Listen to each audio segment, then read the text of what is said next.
What are your sources telling you about what's happening in space? I mean, I've been hearing a lot about some fleet that's arrived recently that's parked around Ganymede and Jupiter. Do you know anything about that you can share?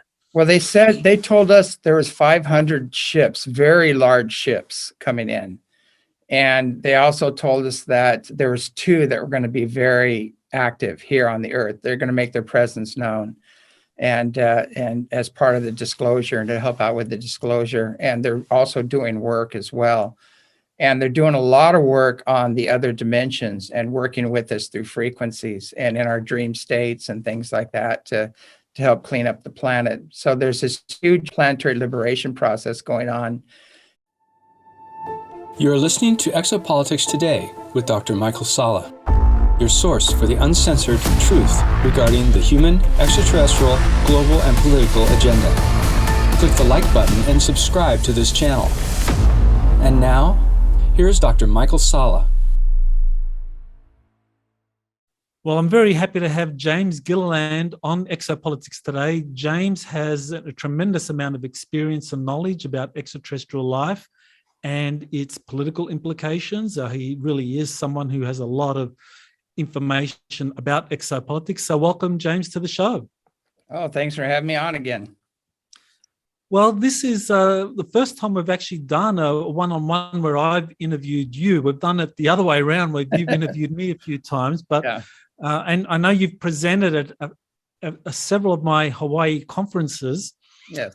I think 2005, 2006, we met at some of those. So I'm very glad to be able to kind of like present you to my audience. Now, a lot of people, or some people in my audience, don't know about you.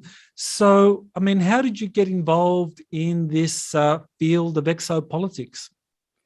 What's really interesting is that as a child, I had all kinds of experiences. And to me, it was just natural. You know, of course, UFOs exist. You know, we're raised in the high desert, and we would sleep outside at night and watch the ships. And we had encounters, and it had both some weird ones and some very positive ones. Most of them were very positive, and the positive ETs were kind of taking care of the negative ones. But and my dad, his family went back to Roswell, and my grandmother was the school teacher in Carlsbad, New Mexico, and the sheriffs, the first responders, actually came to her and told her the story, and they were white as a sheet. She said they couldn't even hold a cup of coffee, and they told her the whole story. So we seem to have this weird thing where all this information keeps coming to us, and we're part of it, and it's all unfolding. But at 5 years old, I was actually dying. I was in the hospital dying, and a being all dressed in blue came to me. And several times she came to me because they called my parents several times and told them I probably wasn't going to make it through the night. And then later on, I found out it was Mary, actually Mother Mary, who's very involved in the health and well-being of the children.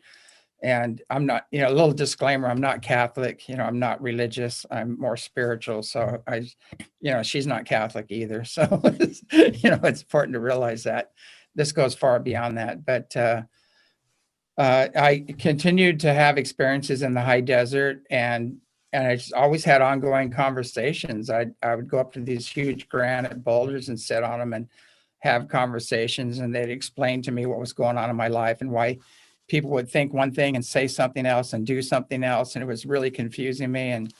And they explained to me past life things going on with my mom and why she acted the way she did. So it helped me depersonalize it and get through life. So when I was very young, I was 5 years old, I was in the hospital and I was dying of bronchial pneumonia, and the doctors kept telling my parents I probably wasn't going to make it through the night. And a woman in blue kept coming to me, and she would talk to me and stroke my head, and then it was like I'd be better, I'd get through the night. And then the last night she appeared to me, she gave me a substance that was a white, it was like the consistency of ice cream, but it wasn't cold. And she gave it to me in this little like glass bowl or whatever, and I ate it, and I wasn't sick after that. I didn't miss a day of school or anything, and I'm pretty sure I know what that is. And it's crystallized oxygen is what it is. And there are scientists that have actually created that here right now. But there's a lot more to that story. That's a whole nother show. But but as far as Mother Mary is concerned, where does she fit into this whole kind of phenomenon?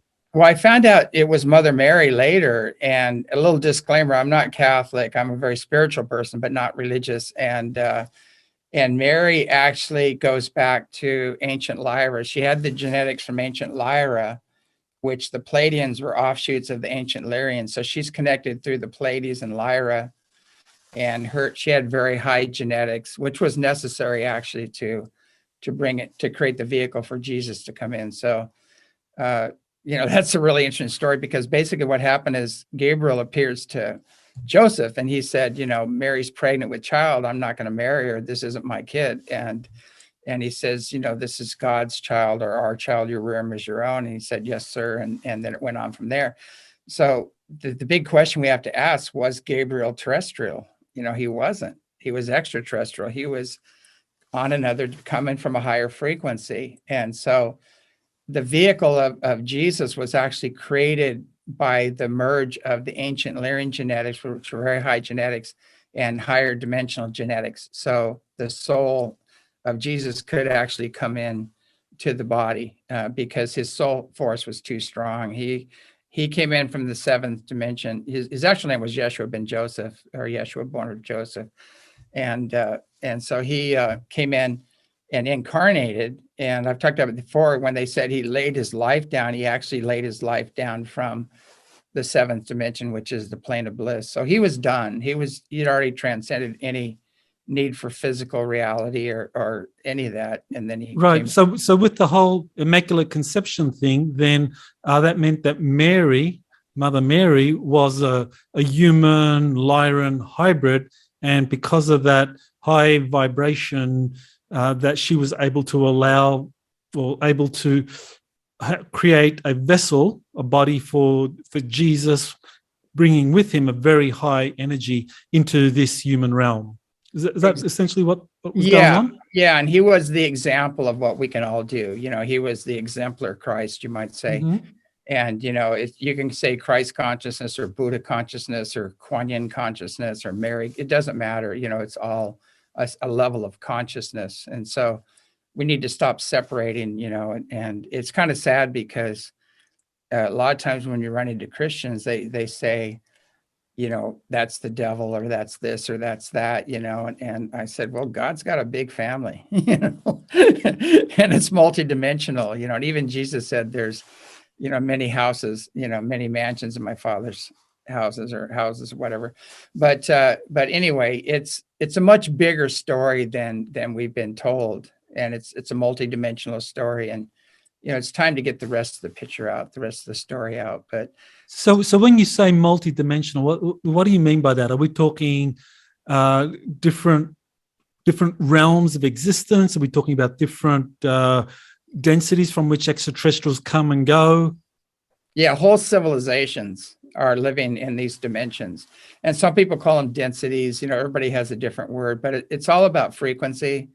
And they're coming from higher frequencies. The highest frequency, of creator, you might say it, or the plane of bliss, it's the God realm, whatever you want to call it, is just pure unconditional love and joy and bliss. There's no words to explain it. It's an experience. I can't do it justice, but I've had, near-death experiences after that. I had a drowning where I went blasted into this light realm, and the next thing you know, I was just totally blissed out, and I was unique yet one. So I was one. I still had my identity, but I was also one with a greater identity, a greater consciousness and energy that was surrounding me, and I had a conversation with it. So what happened with me and my experiences is I'm kind of going from the top down, where a lot of people are going from the bottom up. And so I'm coming from the highest dimensions, all the way, I've been up to the 13th dimension and on down. And so it's really hard to explain, because I know, like you've experienced, everybody has reference points. and everybody's coming from those reference points, and they're coming from their own experiences. And so some of this we're talking about is so far beyond people's reference points and experiences that it's hard to validate unless you've been there, unless you've died and come back or things like that. And again, what happens when you cross over is determined by your consciousness. So, and your frequency or vibration as to where you go. So, people are going to have different experiences. And the problem is when that person tries to say, this is how it is, because that's how it was for them, but there's more. So when you say you come from the 13th dimension, I mean, your soul, we're talking the soul here, right? I mean, the physical body incarnated as it normally would with the human, but your soul came from one of those dimensions. So how would you differentiate that from, say, a normal person in terms of going through the reincarnational cycle? Well, I didn't come from the 13th dimension. After my near-death experience, where I went to the 7th dimension, I started being contacted by these other beings. And so it was a merge. But, you start realizing that it's hard to explain. One of our traps is identity. And so we identify with this body and this personality and our experiences here in the world.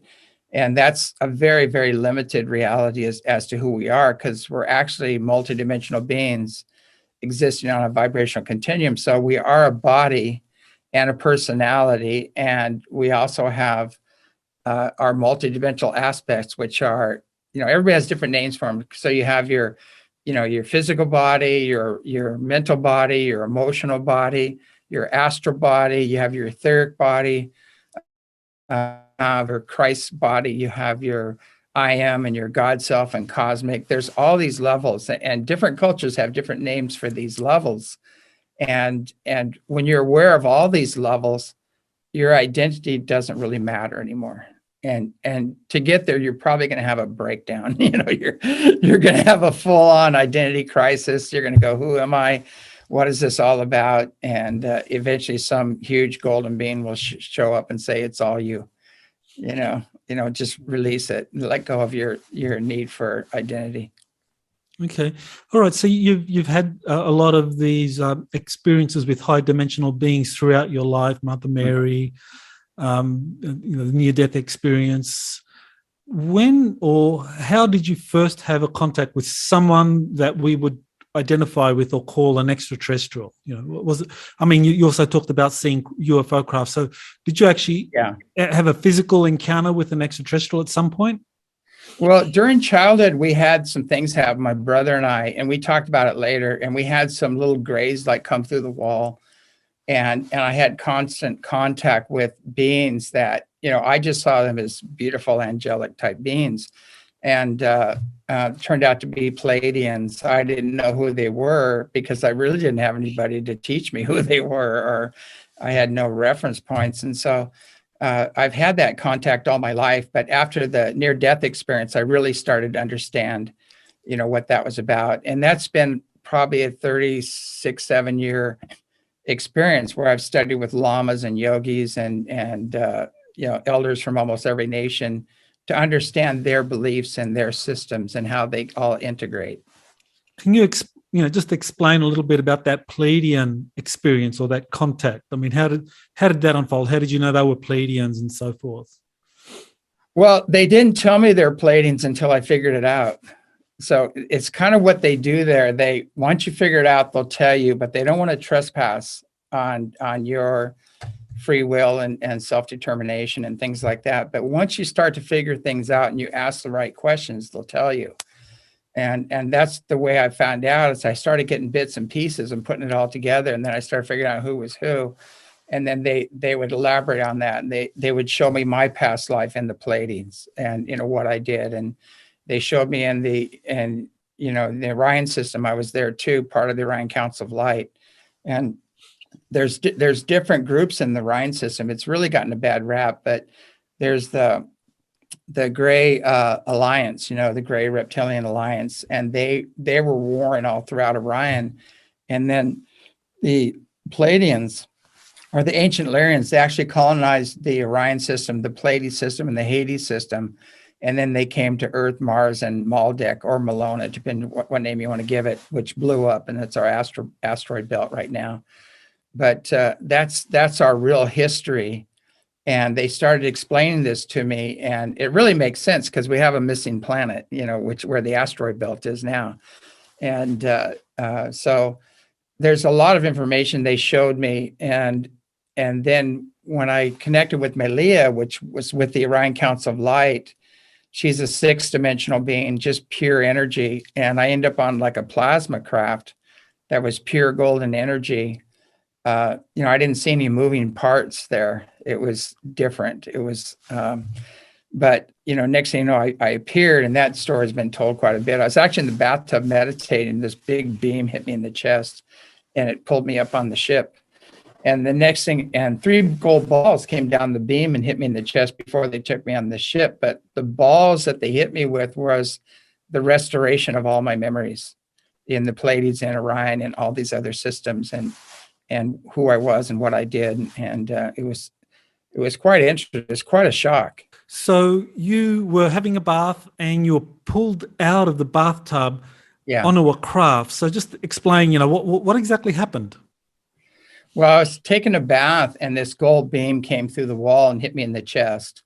And then 3 gold balls of energy came down that beam. And then the next thing you know, they pulled me up on a craft, and it was with Melia, which is with the Orion Council of Light. And I had a conversation with her, and I told her I wanted proof that this is a real event.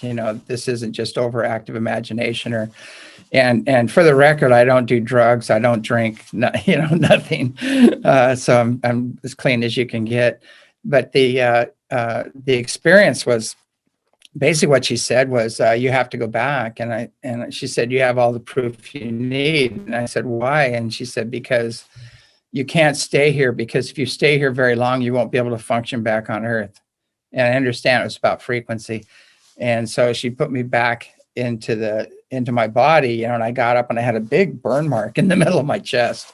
And I took photographs of it, and I had a doctor look at it. And, he said it looked like a radiation burn, but it was really bizarre because it was just my body's reaction to the higher frequency, the higher energy. And it morphed into like a triangle, and then a heart, and then this kind of gold crust came over it, and it just went away. And totally painless. It wasn't, they asked me, are you experiencing any pain? Are you having had any heart trauma? And I said, no, I feel great, so, but it was an interesting experience. Right. So, you've had those kinds of experiences, and so you've stayed in touch with Melia, and I guess there's probably other groups, yes, Pleiadians and so forth over the years. And so how do you stay in touch? How do you get your information from them?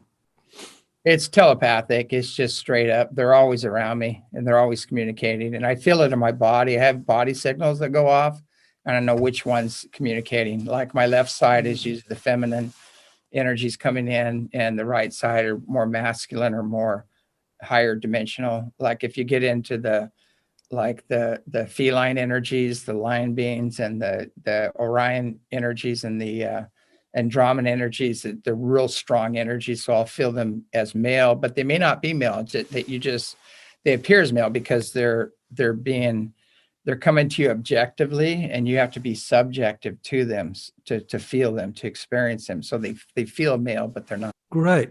So you've been getting a lot of information over the years, and I know you have your ranch up there at Mount Adams, and very important, for anyone that does any kind of channeling, is to stay in a very high vibration. And of course, you live on a ranch in a remote area, just by that Mount Adams. So how important is Mount Adams and the frequency there for you to be able to do the things you do, maintain your communications with different ET groups? And I know you host a lot of people that want to see the lights and have those things that you do. Yeah, we've been doing that for 36 years here, and we've had conferences and workshops and things of that nature. And we teach the foundational things that people need, like safeguards for pure channeling, how to heal unseen negative influences, how to make sure you're in contact with the higher dimensional beings, and how to remove those that aren't, So, without that foundation that they can come in, and if you have old wounds and traumas you haven't dealt with, those are chinks in your armor, and they'll find those chinks and use them against you later. And the dark side is very good at what it does. It knows you better than you know yourself, and so it'll find inroads, whatever you have extreme dislikes for, if you have victim patterns, if it knows how to use those inroads and create division and chaos. And that's happening a lot, in the spiritual and UFO community. They don't have the foundation or the training to understand these influences and how they can come in and derail your work or create division and chaos. And because there's serpent beings that are very nasty. There's the djinn, there's the tall grays, reptilians. We all know about them.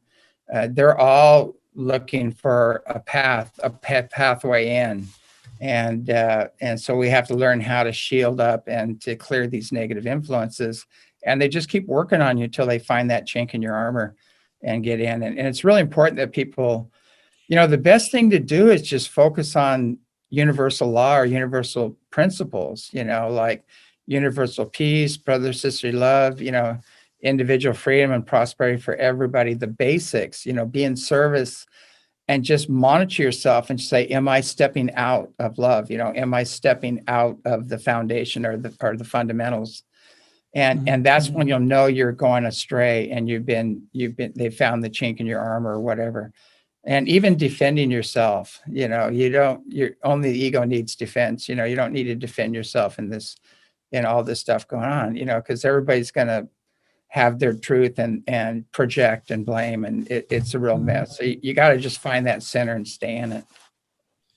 Yeah, well, I think for many of us that have been leading a kind of spirit or doing any kind of spiritual practice for years, we tend to gravitate towards kind of like areas with a high vibration, typically rural areas. And of course, in your case, you've got that wonderful Mount Adams retreat.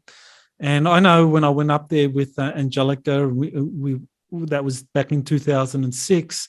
I mean, you could feel, the high vibrations there. It just really raised the vibrations. So I think that would make it so much easier to have these kinds of quality communications and to prevent interference by these negative ET groups. Yeah, when I went to that conference, I went on a dolphin swim, and Angelica was heading that, and Celeste was also part of that group. And I just went to Kona again and swam with the dolphins and the manta rays and the whales and everything. So, and it brought back those memories. But we were on a boat and we passed over this area, and the whole bottom of the ocean lit up. I mean, it was bright. And some of the people actually got ill. It was too much energy for them to handle. And so it was kind of, I always remember that fondly, that experience and going out on those dolphin swims. But give a big hug to Angelica. She's an angel. I loved her energy. And I love it when people like that come up to the ranch, and the people that are really working on holding the frequency and things, this is like a candy store for them. They come up here and they see everything. They see the nature spirits, Bigfoot comes cruising through now and then. They see the Pleiadians, the higher dimensional beings pop in and out. They see people morphing in and out, and the ships come on a regular basis. Just saw one last night. A big one came right over the house. We had one little clear spot in the sky, and this big ship came right through. But I think it's odd that this has been going on for some 36 years now, and we're still focused on this little fuzzy tic tac, and I just go, seriously, guys. I go, come on. I mean, you've brought out the secret space fleet and Solar Warden and all these other things, and now they're focusing on this little fuzzy tic tac, and they're saying, well, this is real because pilots saw it. And I said, well, those pilots should be flying the other stuff, and then that we have. So that's even the tip of the iceberg.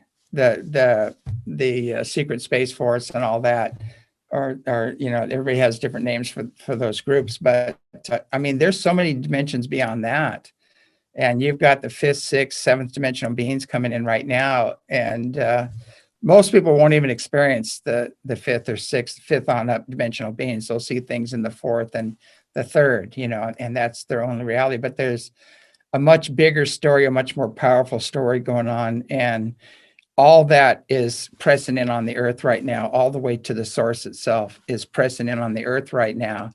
And we just went through a huge shift from January 1st to the 7th, where there was so much energy that came in, and you can monitor this. People go, that's woo woo, and I go, well, go to the solar observatory, check it out. The cosmic ray index went off the scale.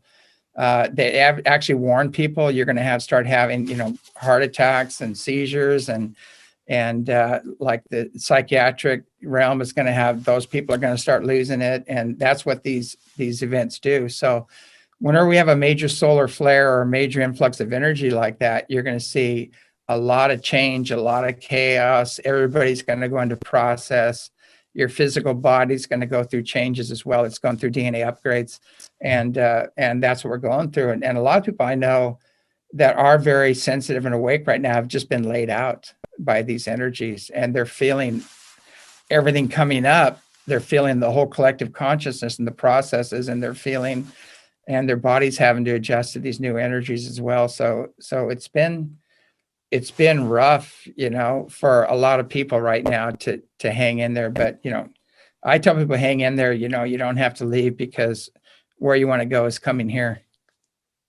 There's been a lot of talk about the Photon Belt for years. I remember there was a Dr. Neil Huntley years ago. He talked about the Photon Belt, and it actually does exist, that there is this kind of band of incredibly intense light.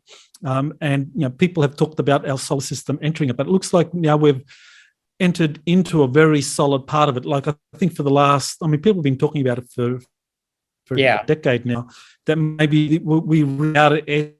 Now we seem to be right in the midst of it. The sun is like very active at the moment, and we are really in the midst of a lot of intense energies all over the planet right now. Yeah, and also too, the Schumann resonance is just off. It's spiking. It's off the scale, and it's had some of the most huge spikes right around Christmas every year, which is kind of interesting. And so there's natural cycles that happen, and the higher dimensional beings work along with those natural cycles. And when people are most open to experiencing this higher consciousness and energy, and with that energy present in is universal law. So you're going to see our whole legal system get turned upside down. You're going to see the political system get turned upside down. You're going to see the corruption in the business and religious institutions. All of them is all going to come to the surface, and that's part of the process. And so, we have to learn to stay centered through the chaos. That's part of the healing. The chaos we're experiencing now is just everything coming up to the surface, and we need to be examples to others and help others get through this process, because it's going to be an intense one. Yeah. So what are your sources telling you about what's happening in space? I've been hearing a lot about some fleet that's arrived recently that's parked around Ganymede and Jupiter. Do you know anything about that you can share? Well, they told us there was 500 ships, very large ships coming in. And they also told us that there was 2 that were going to be very active here on the Earth. They're going to make their presence known. And as part of the disclosure, and to help out with the disclosure. And they're also doing work as well. And they're doing a lot of work on the other dimensions and working with us through frequencies and in our dream states and things like that to help clean up the planet. So there's this huge planetary liberation process going on. And, it's going to be 2 steps forward, 1 back, and people say, I thought you said this was going to happen. And I said, even the higher beings underestimated the amount of infiltration and the denial and the resistance to the awakening and healing process. They thought we'd just go for it, once we knew what was available, but there's still extreme resistance. And it's kind of a weird analogy. It's like whack-a-mole. They clean everything out, and then all of a sudden they surface again. They're going, I thought those guys were gone, back again. And so that's been happening with, cleaning out the cabal and the reptilian and gray energies and that alliance. They think they have it all cleaned up, and all of a sudden it pops up again. And the latest one is this. It's a reptilian gray hybrid, and it's attached to AI. And they're I don't think we can fix this. We need help from the higher dimensions to fix this, because their technologies are so far superior, and they can go and ferret this out and clean it up. But I think it's so infiltrated and it's so advanced that we're probably going to need some help to clean this out. And they're working on that right now. Mm-hmm. So what do you know about as a place where there have been important meetings recently, or that there have been missions? US to be a fulcrum, and I think I know what's happening with Space Command, but I just wanted to kind of like get your opinion first before sharing what I know. What I think, and from what I've been told, is that, as I said before, is that some of that's been infiltrated and it's being cleaned up. And when you think it's cleaned up, again, the cabal and this other stuff, it kind of resurrects itself, and then it gets cleaned up again. So it's a process of back and forth. And so the White Hats and the Earth Alliance and that group are working to put an end to this tyranny program that we've had going on for thousands and thousands of years, back to the fallen Anunnaki, which we're actually the ancient Lyrians. We're the fallen Anunnaki. So, but they're also benevolent Anunnaki and Lyrians that actually advanced and continued to evolve, and they're in the sixth dimension and fifth dimension, mostly in the sixth.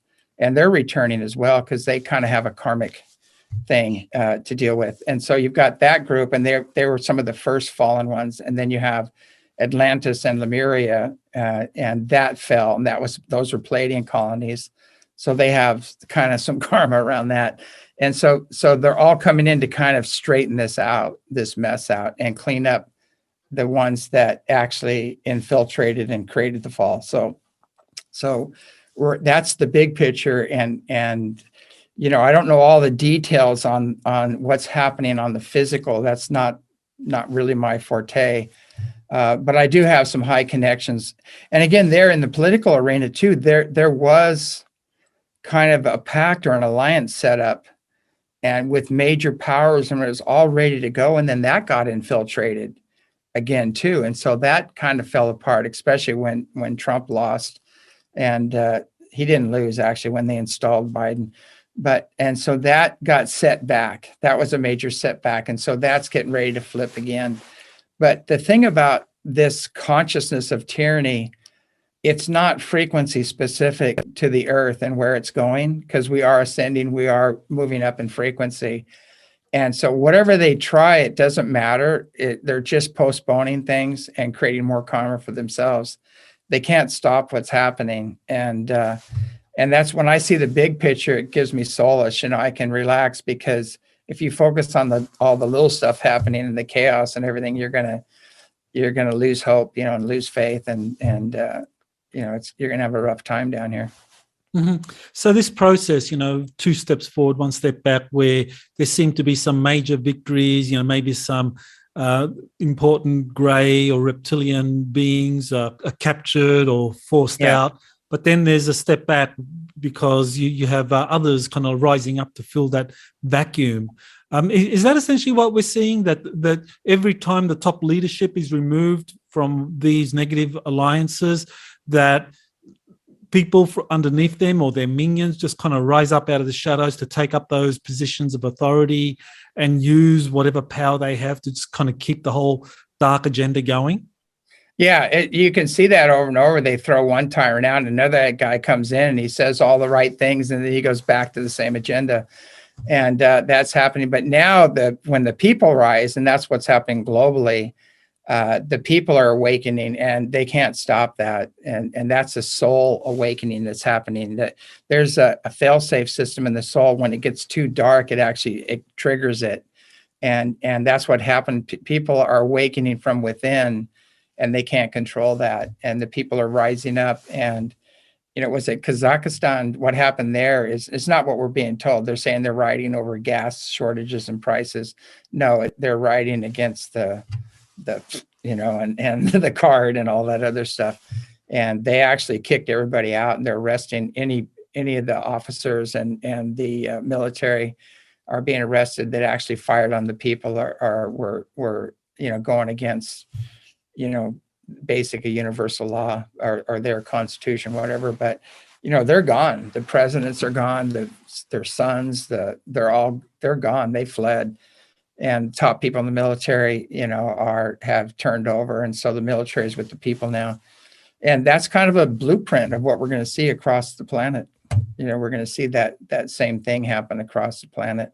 So a lot of countries, Italy and it's kind of funny because I'm really surprised in America. You'd think we'd be the first ones to do it, but France and Italy and all these other countries are rising up and just saying no. Other smaller countries. So it's, you can't stop this revolution. It's an evolution, basically, is what it is. You can't stop it.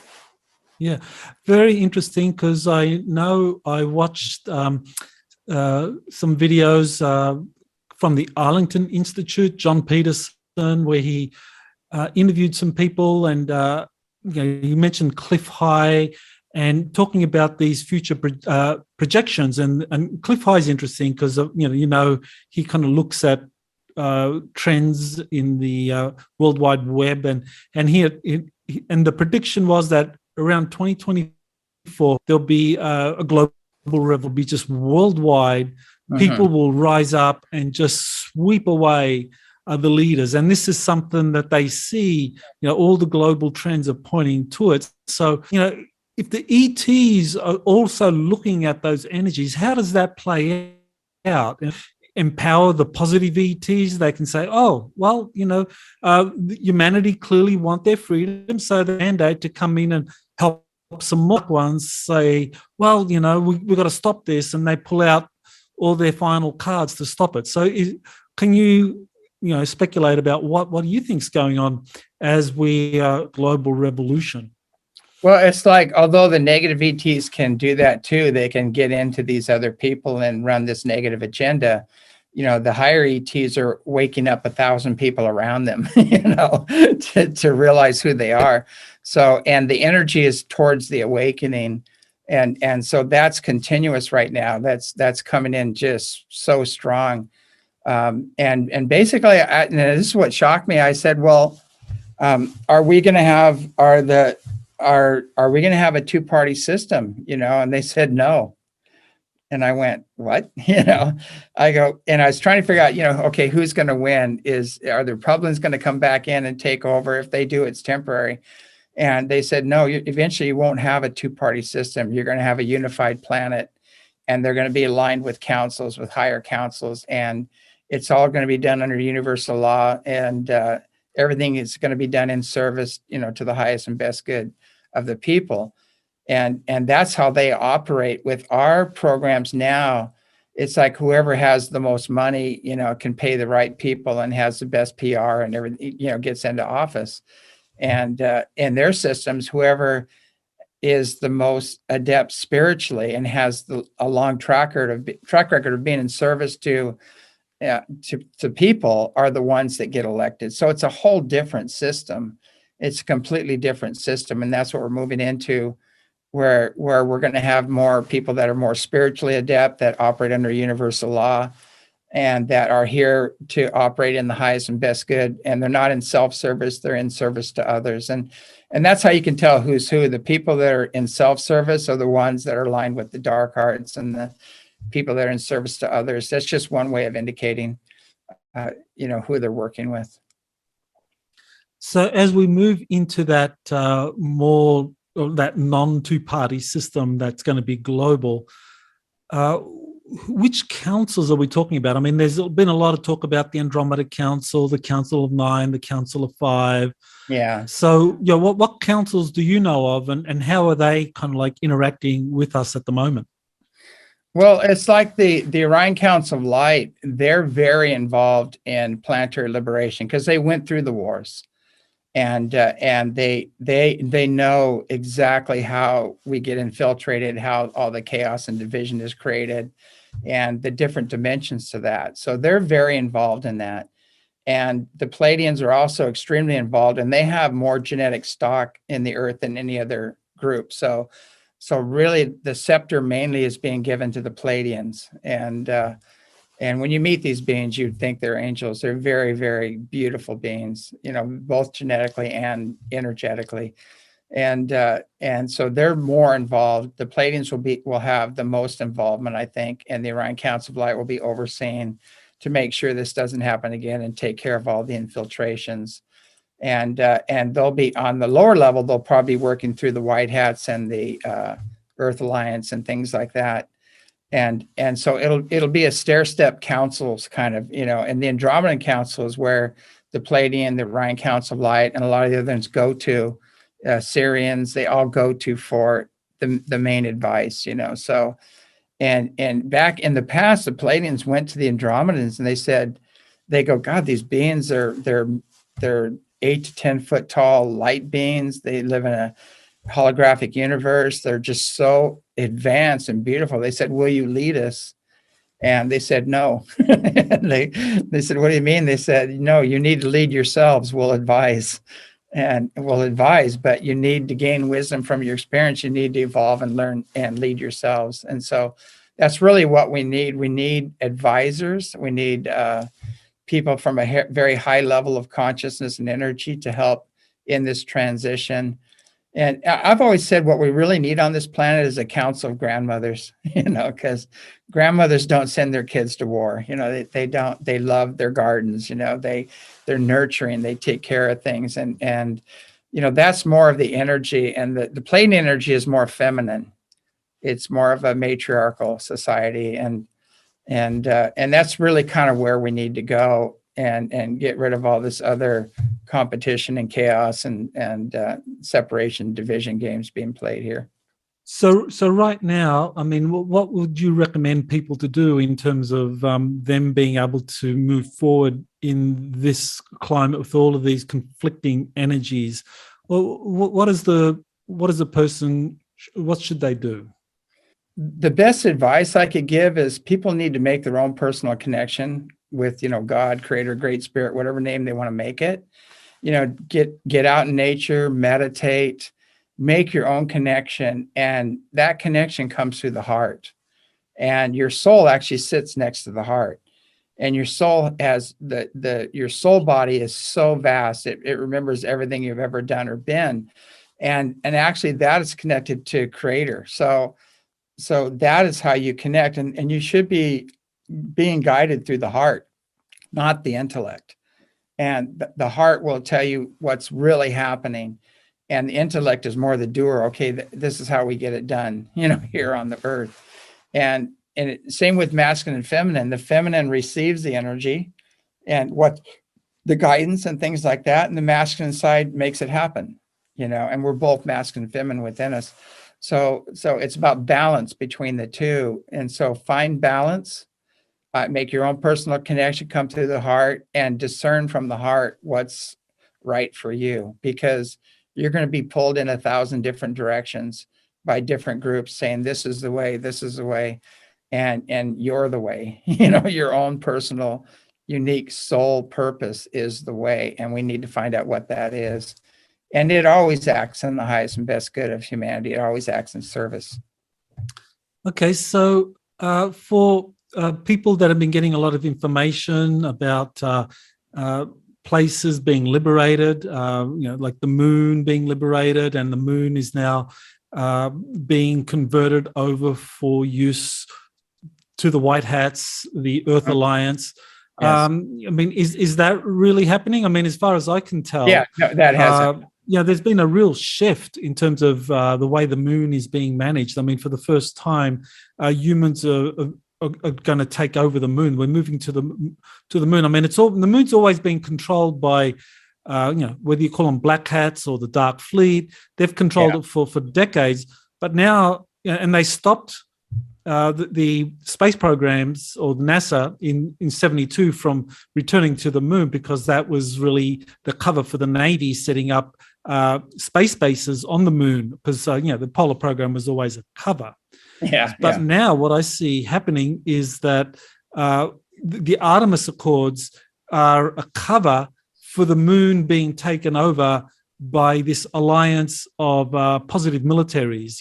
They call it the Combined Space Operations. U.S. Space Command is coordinating all the major militaries, apart from China and Russia, who are still on the outer, but they're coordinating to move into the moon in a big way, and they're already taking it over. So, is that something that means that these changes are inevitable? They can't be, or is this two forward, one step back? Yeah, it's inevitable. A lot of it's already happened. The Mars has been reclaimed, and the people there have to work their stuff out, because you've got different civilizations there and different races there, and look how we're doing on Earth. With just we've got white, black, red, yellow, brown. They've got reptile, insect, every color you can imagine. And so they're working their stuff out. They're probably ahead of us, but that's getting worked out. Other places that have been freed from this cabal, this dark fleet, they're going through total reformation, and changes and things like that. And so it's a work in process. But overall, now we're going to start taking like 10 steps forward, very soon. Things are going to move really fast. And that's what I see coming up. It's like, I'm really surprised it lasted up to now. But I think this January, all through January, you're going to see major things happen, and things being exposed, and people who we thought were one way were actually the opposite. And you're going to see white hats were wearing dark hats, and dark hats are wearing white hats. And, it's going to be a big shift. But what's underneath this is pushing this up is the higher consciousness and energy and universal law, and everything that doesn't align with it is going to implode on itself, basically. One of the things that really intrigued me about Elena Danan's information was where she talked about the Galactic Federation of Worlds helping the indigenous Martians liberate their planet from the dark fleet and from the corporations that ran Mars, because that really intrigued me, because I know I came across, when I started interviewing people, Randy Kramer, Tony Rodriguez, all talked about how they were sent to Mars to fight against indigenous Martians, and these indigenous Martians were insectoids and reptilians, and it was very interesting to kind of hear that that people from Earth were being sent there to protect these human colonies set up by the Dark Fleet and by the corporations on Mars against these insectoids and reptilians. And then later on, recently, Elena was saying that the Federation was helping the reptilians and the insectoids free themselves by actually equipping them. So that was amazing to me to kind of hear that, and it jived with the information I had that that humans on Mars are kind of regarded as non-indigenous, and so the Galactic Federation would be following cosmic law and help the indigenous races to free themselves against these human colonists. Yeah, it is really interesting. It's like the old days, with the cavalry, everybody's going, hey, the cavalry's coming. Well, not necessarily, it's like they may not necessarily be the good guys. What about the guys that have always been there that just want to live a peaceful, harmonious life, and don't want to be intruded upon? So it is the same thing. It's they're operating under universal law and removing, the tyranny and the aggressor. They're removing that and then helping other people evolve, and eventually it'll come to terms, it'll come back to peace, and we'll all be working together in harmony. But I think there'll always be some differences and old grudges, that people are holding that'll take time to release, to let go of. And it's funny because Randy Kramer's been here, and I asked him a lot of questions, and my guys were telling me things about about Mars, and they said, no, we've had bases on Mars since the 60s. You know, we've been going back and forth, and since the late 60s.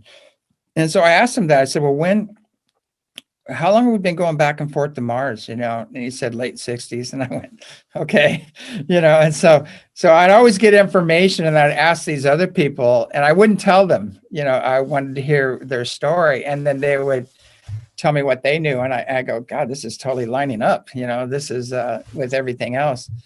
And so a lot of the information coming out, you know, we always have to cross check it and look at it and check our information with other people that have been there and things like that to get the real story. Because, you know, as you know, there's so much disinformation and overactive imagination and just so many crazy things in this community that, you know, there's a lot of people that want to do the one-upmanship and on somebody else's back, you know, and competition.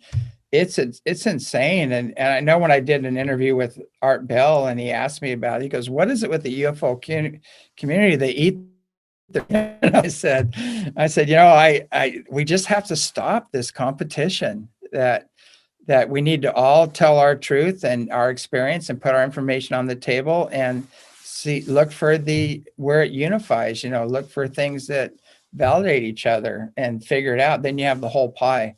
But, you know, we do have to realize that there is an extremely controlled narrative in the UFO community. It's like, because we've gone through this snowpocalypse, I've had a lot of time to sit and watch all the UFO things coming out now. And it's the same good old boys club. And they've never had an experience. They've never seen a ship. They've never seen, but they have these same guys every time on there and to validate it. And you're going, you know, we're still at, do they exist? We're still at, do UFOs exist?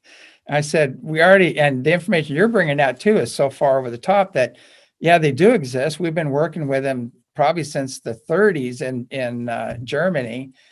We've known about them, and we've actually back engineered their technology. We have our own space fleet. We've been interacting with these different races for God knows how long. And why are we still going back to, do they exist? You know, are they real? Why are they here? You know, we know them by name. We know their cultures. We know their technologies. You know, we have all this information, and I just go, where is it? You know, where is it? And it's because there's an extremely controlled narrative. And it even goes deeper in that, because they really don't want the higher dimensional information to come out, because the controlled narrative is controlled by a much lower dimension. So how do you think contact is going to play out? I mean, with all the energies coming in and the contacts you've been having, the information you have been given, do you think we're going to first have this global revolution where the cabal is removed and the people take over governments all over the world and the party systems are abolished? We're going to have that first, and then we're going to have this kind of ET contact, or is it going to happen sooner? I think it's going to happen simultaneously, and I think contact is going to happen with those who are ready, those who have risen to the occasion, you know, and have cleaned up their own wounds and traumas and are thinking, you know, critically thinking and you know, doing their own research and things like that. Those are the people that are going to be contacted first. A lot of it's going to be done, you know, contact is already happening in temples and ashrams and things like that around the world. You know, the yogis and the lamas, they know all about what's going on. The Native American elders, they know, you know, because they're living a life, a spiritual life close to earth and things like that. And those are the people that are already being contacted. And some are fully aware of who's contacting them, some are not. You know, they just call it Great Spirit or an angel or whatever else. But that's already happening right now. That's going on. Also, too, with the Orion Council of Light, they're incredible initiators. And like they did with me, they returned to me all my memories. So a lot of us are actually from the Pleiades and from the Orion system and from the Sirian system and things like that. And we've incarnated here and in this earth human form, but on our soul level, we're actually from these other civilizations. And so they're going to be initiated and awakened as to who they really are and why they're here and why they incarnated, which is part of the Earth, and so that's happening. So it's on a very spiritual level, through the dream state, through contact with higher dimensional beings, and there's a lot of work being done that people aren't aware of. And these ahas are coming to them, and they go, where'd that thought come from? And it might not have been your thought. And then, but there's the negative thought too, that are coming to you that may not have been your thought as well. So it's all about self-mastery. And I think especially the children coming in right now, they're so active, they're awake, and they're really tapping in. And if you keep them out in nature and keep them open and positive, they're going to be incredible, in the days to come, because they just incarnated from these higher civilizations. And so the memories are closer and thicker and easier to access.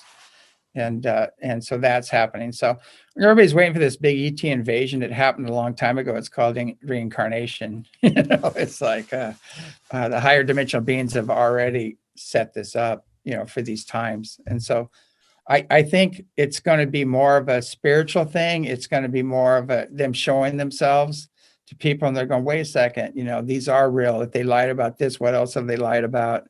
And people are going to realize. And then there's this extreme desire for things like medbed and anti-gravity, counter-gravity, and the fieldless energy technologies, and things to clean up our environment and free ourselves. I mean, that desire as well. And they have all that, and that's going to usher it in. And so as we evolve, that movement towards that higher consciousness and energy and service, and bringing in these spiritual earth-friendly technologies is going to increase. And then eventually this tyranny program is going to be a thing of the past. So, we'll be reading about it in history books. Yeah, well, I know. And when you talk about the Orion Council of Light, I mean, is that the same as the Council of Five? I think Elena talks about the Council of Five as being the remnants or what's left over of this Orion Council of Nine that used to exist. And so are we talking the same thing, the Orion Council of Light and the Council of Five? Are they pretty much the same body or separate things?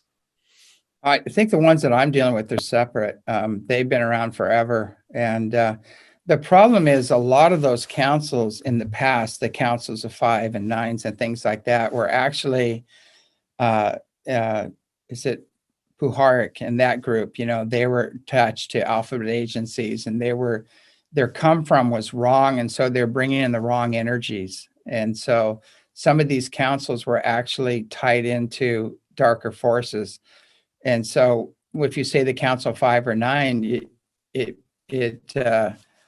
in the past, it's been off. And like Orion, people don't realize, people think everything in Orion is bad. Everything in Orion is negative. Well, there are extremely advanced, beautiful beings that are ancient Lyrians that colonized Orion that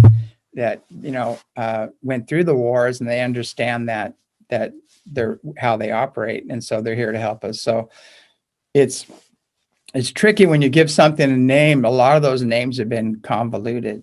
Like take God. God's almost a dirty word to a lot of people because it's it's been so misused and abused, and things like that. That's why I always say God, Creator, Great Spirit. Whatever you want to call it, it's just pure bliss. It's beyond any name or image we can give it. But when we get into all these names and past names and things like that, we need to be careful because some of these groups are not who we think they are. That's the best way I can say it. So I just go by my energetic connection, the amount of love and joy and bliss I feel coming from these beings and their message. Is it in service? Is it unifying? Is it helping us to evolve and empowering us as an individual? And I use that as my guidelines. And anytime it steps outside of those guidelines, I just switch channels. I said, no. And I call in my other friends and say, have a talk with this person, or this being, and take care of it. Earlier on, we talked about this global revolution that's coming. And, I've been getting some information that it's going to happen this year. Mm-hmm. And certainly it looks like this year is a year where we're going to have tremendous awakening, and we're already seeing people revolting all over the planet over the policies that are being implemented. So could this year be the year? Oh, yeah. I mean, basically, they call these policies draconian, and they call it draconian for a reason, because we've been under draconian law for 450,000 years, basically. And it goes back to when Marduk made a pact with the reptilians for total supremacy, even over his own people. And he warred on his own people with an allegiance with the reptilians and the Greys. And we've been under that mess and been fighting against that for 450,000 years. Well, that's finally it was so infiltrated, and it's gone on for so long that finally those are being cleared out, and the people that have aligned with those energies are being cleared out. And so it's creating space for people to rise up and take their power back. And I really do see, I'm really surprised it's lasted as long as it did, because what happens, they brought a guy in, and this guy would tell the people everything they wanted to hear, and then they would totally flip on him. So people kind of step back and go, okay, we got our guy in, now things are going to change, and then they didn't. And so that's been happening globally. And now the people are saying, look, we don't even need this system at all anymore. It's the power is being condensed, like socialism. You take the power and you put it in the hands of a few, and the power and the wealth. And then eventually, you offer a bunch of free bennies and things like that. But when that money runs out, basically you're not going to, the few are not going to spend their money, to keep things going. And so there's a revolution, and people get angry, and then they take away their guns and their right to defend themselves. And then you have genocide. And that's been going on for God knows how long. And that's what these guys are trying to do. They're trying to create a system where these narcissistic billionaires, eugenicists, are going to control everything. And they're going to consolidate all the power and the wealth into the hands of a few. And they're going to divide everybody in culture, in race, and religion, and gender, and create all this division. And then it's order through chaos. They're creating all this chaos, and then say, we have the solution. We're going to bring order. And everybody gives their power away. And they said, yeah, okay, we're going to give you free this, free this, free this, free this. Well, where's it going to come from? Not coming from them. It comes from the people. So it's that same kind of mindset that we're going through right now. In a republic, everybody is king, and the power rests in the people. And in major civilizations, like extremely advanced civilizations, the power rests in the people, and they operate under universal law. And their leadership are more like councils or guides, and they kind of oversee the bigger picture. And then a good example I really want to talk about in ancient history, the Orion system. There was an Orion Council there, and that council got infiltrated by the dark side, and the wise ones there said, hey, we need to gear up. There's something coming. There's a dark force coming. We need to gear up. We need to outfit our ships to defend the planet, and we need to be on the ready. And they went to the council and told them this, but the council got infiltrated. And so they said, no, we are going to take a spiritual approach. We're not going to gear up. We're going to, if we become a threat, then they're going to come after us. And if we're not a threat, they're going to leave us alone. And they started using all these mind control tactics. And so they didn't gear up, but enough people listened to the wise ones and did gear up enough to beat off these other forces. But it was really traumatizing to the civilization, because they lost a lot of their cities and things like that in the conflict. But they were the Orion ships were much more advanced, than the reptilian and the gray ships. They just weren't armed. And so when they did beat them back, and so interesting enough, you can see that same scenario being played out on the earth right now with the leadership. The leadership has been infiltrated on a huge level, and they're playing these same games, and the other people going, hey, we see what's going on here. We need to rise up. And they're saying, no, we need to just don't worry about it. We'll take care of everything, and they're letting, that old saying, evil persists when people do nothing or live in denial and don't recognize it. Or the other stuff came out of Puharic stuff, and the turkey farm was a lot of the New Age teachings, where if you see evil, it's in you, and so don't look at it, and things like that. So it exists. Everybody says, well, that's, if you see evil, that's the evil in you. And I said, look, if I die and leave this plane, evil's still going to be here, and it has its own force, you might say. And so we have to realize that it doesn't matter. It is a force, and we need to deal with it, and we need to get back to universal law, and things that don't fit within universal law, we need to deal with. And so, yeah, that seems to me to be kind of like a very passive philosophy. If you just go through life thinking, well, whatever evil I see out there is evil, that's a mirror of me, so I've got to work within. And it's like, well, that may have a truth to it, but of course that doesn't negate the fact that evil is very real and it's out there, and that what you recognize within you is something that gives you an empathic connection, but you still have to take action. You still have to exactly do what needs to be done, and follow your path, and take those actions. So, what lies ahead for you now? I mean, I know it's coming up. Well, it's still a few months away. Yeah, you're kind of locked in under a couple of feet of snow there. About 5 or 6 feet of snow. So what's going on with you now? Lately, I just been using. My butt's been glued to the tractor, and I've been shoveling snow.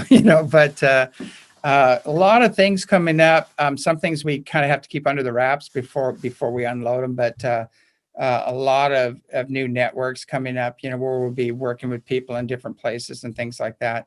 But we're going to be ongoing as usual. We'll be having the conferences here, and the workshops and the classes, and the sky watches and things like that on a regular basis. And if people just, stay in contact through the newsletter or through the website, they'll see a lot of things that are coming up. We're launching ECETI Stargate TV, and where we can get a lot of information out, and so we're very discerning on who we allow to bring their information out on our site. So so basically we're working on a lot of self-mastery courses, like also ambassador training courses, where we actually empower people to discern who they're working with, how to heal, how to clear these energies, things like that. So we'll launch that really soon on our website as to the courses and things. And I always tell people, don't take my word for it, come and see for yourself, because the ships come every night here. If it's a clear night, you're going to see ships, and sometimes they're treetop level, and sometimes they're up higher, but the energetic exchange with these ships is off the scale. And also the mountain too. I wanted to cover that. I didn't get into that, but we've had a lot of remote viewers, John Kelly, a lot of other people have come up here and validated what I've said all along that's going on in the mountain. But the mountain, the energies, you can actually measure them with PIP technology or Harold Oldfield technology. The energy coming off that mountain is stronger than the pyramids. It's a massive energy coming up from that mountain. And it's like a galactic airport, and then it has an extreme energy technology, and then it has the inner earth connection and doors to the inner earth there. So it's all going on up here. It's not just one thing. And I always tell people in the UFO community, there's a lot of argument because people are saying it's all good, it's all bad, it's all negative, it's all German, it's all, it's time travel, it's this and that. And I tell people it's all the above. It's not just one thing, and it's all going on. But the good news is the low level stuff is having to rise because of their contact with the higher levels in energy, conscious and energy. So, and I know you just had a guy, a soldier on your show. I actually listened to that show where he said there's some ships that they found in Antarctica, and I think one on the moon. And where was the third one? Was it Mars? Ganymede and they're finding them throughout the solar system, that these are kind of motherships or arcs, really. And this guy JP, he's very interesting because I've been working with him since 2008, and he was telling me back in 2014 and 15 that he was being taken into these huge arcs, and he saw the massive structures like hemispheres, and he was told that these were all there, to kind of continue the species or to repopulate the planet or whatever the emergency was. These huge arcs existed, so he was being taken to them. So this guy JP is now in the army, and the army's got him going to these arcs to provide escort duties to people. And I know they're doing it because he's got the energy signature, the frequency to get permission to go into these things. Because they're sentient, and they're very high frequency, very high energy arcs, and they're actually, the ancient Lyrians are involved in that, and their ships came in and actually activated them, and their gift, and they're opening a door, and our curiosity, we're going to walk through that door, and it's going to create a quantum leap in consciousness and technology here. It can't be used negatively. There's safeguards built into that. But I was talking to the ancient Lyrians about that, and they said, that's some of our old technology. To us, it's like magic, but to them, it's not. And they said a lot of those are a gift, and they came and activated them so we can go to the next level. And I know some of the writing, they're trying to decipher it, and some of that same writing is actually at Gosford Glyphs, and they have the petroglyphs, and they have the hieroglyphs, and then they have star glyphs above that. And the star glyphs are the ones that are the ancient Lyrians, and the Palladians. Those are their glyphs. And if they understand that, those glyphs, they'll understand, the writings that they're finding there and things like that. So it's a very rich language, you might say. It's not just a word, that there's a whole meaning in each one of those glyphs, but that's information they were giving me. And in the Gosford Glyphs, it tells the whole history of Earth. It said that these ships came, colonized the Earth. There's a lot of genetic upgrading going on. Those are the ancient Lyrians. And then they had the cataclysms. They had to start over. And then the Palladians came in and started, the ancestors of the Lyrians came in and started Atlantis and Lemuria. And there was a lot of terraforming. They brought all kinds of animals and plants and things. And then they had the pole shift and had to start over. And then now we're at it again, so that some of the civilizations that were here were their technology would seem like magic. And this was like 450,000 years ago. So it's hard for us to wrap our head around how old this universe is, and the beings that have been here. And to me, when you're that advanced, you're not going to come down and walk on the Earth. You're going to wait for Earth to rise to the occasion. It's not safe. So they're waiting for us to rise to the occasion, and they're helping us along the way. Yep, definitely. Well, that's a good way to finish the show. So I want to thank you, James, for coming on the show. And everyone, just visit James's website, iseti.org. And you can get more information about upcoming events and courses and programs he has up there. So thank you, James. For having me on the show, and give Angelica a big hug for me. Okay. All right.